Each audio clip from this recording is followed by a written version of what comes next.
Halo, saya Juli Sawitri dengan NIM A1011211125. Pembuatan konten ini untuk memenuhi ujian akhir semester mata kuliah Hukum Perusahaan.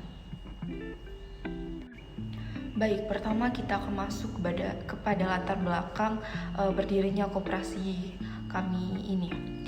Koperasi kami bernama Lajna Nuraga.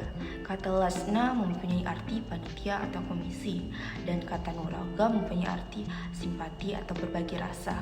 Dengan demikian, kata Lajna Nuraga dapat diartikan sebagai sekumpulan orang yang mempunyai simpati untuk berbagi rasa. Koperasi Lajna Nuraga ini mulanya berdiri karena kesamaan nasib dari beberapa warga desa Limbung yang merasa bahwa perlunya melakukan perubahan agar mereka tidak stuck di kondisi yang tidak ada kemajuan sama sekali. Dan dengan sangat kebetulan, warga desa Limbung ini merupakan orang-orang yang menyukai kerajinan. Maka dari itu berdirilah koperasi Lajna Nuraga ini. Selanjutnya kita masuk kepada bentuk dan jenis. Bentuk koperasi kami adalah koperasi primer dan jenis koperasi kami adalah koperasi produsen.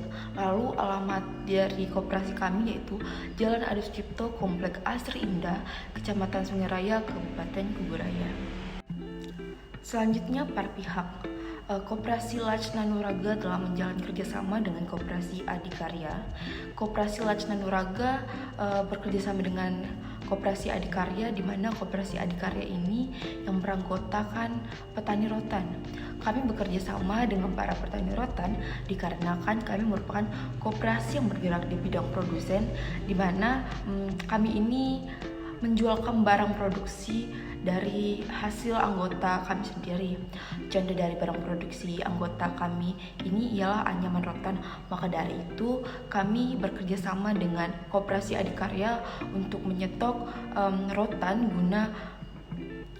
guna menjadi bahan untuk pembuatan hasil produksi kami nanti. Baik, selanjutnya aspek hukum dari koperasi kami.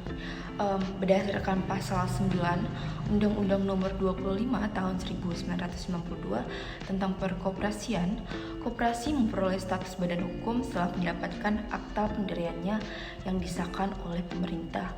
Maka dari itu kami memperoleh legalitas. Koperasi Lajna Nuraga ini didirikan berdasarkan akta nomor 2 tanggal 2 Mei 2021 oleh Nanta Mahendra SHM dan sudah mendapatkan pengesahan dari Kementerian Hukum dan Hak Asasi Manusia Republik Indonesia dalam surat keputusan nomor AHU 000205 AH025 tahun 2021. Selanjutnya kepada aspek modal. Dari mana sih kami memperoleh modal kami? Baik, akan saya jelaskan. Modal kami yaitu 150 juta. Sumber modal kami adalah simpanan pokok yaitu 150.000, simpanan wajib 15.000, dana cadangan 5% dari SHU, dan simpanan sukarela, di mana simpanan sukarela ini berdasarkan pemberian sukarela dari anggota kami. Baik, mungkin di sini saudara-saudari akan bertanya-tanya apa sih yang dilakukan oleh koperasi kami dan bagaimana pembagian keuntungan dari koperasi kami. Akan saya jelaskan satu persatu. Yang dilakukan koperasi kami adalah pertama, membuat produk, kedua, memasarkan produk, dan ketiga, melakukan sosialisasi antar desa. Lalu untuk pembagian keuntungannya, kami melakukan pembagian keuntungan berdasarkan transaksi yang anggota kami lakukan kepada koperasi dan akan dilakukan pembagian melalui penghitungan SHU. Selanjutnya untuk kekurangan dan kelebihan dari koperasi kami. Pertama, saya akan masuk pada kelebihan koperasi kami.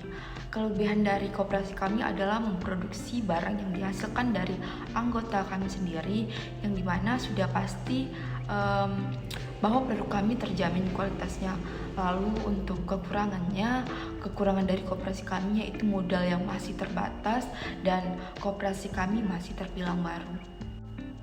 Walaupun koperasi kami memang masih terbilang baru, namun jangan ragu dan jangan bimbang untuk bergabung dengan koperasi kami karena akan kami jamin kualitas produk yang telah kami buat, dan akan saya tampilkan beberapa produk yang telah kami buat dari hasil anggota kami sendiri, di mana nanti akan ada produk rotan seperti kursi dari rotan, tas dari rotan, anyaman-anyaman lain yang terbuat dari rotan. Maka dari itu, saudara-saudari bisa lihat sendiri kualitas produk yang kami lihatkan nanti.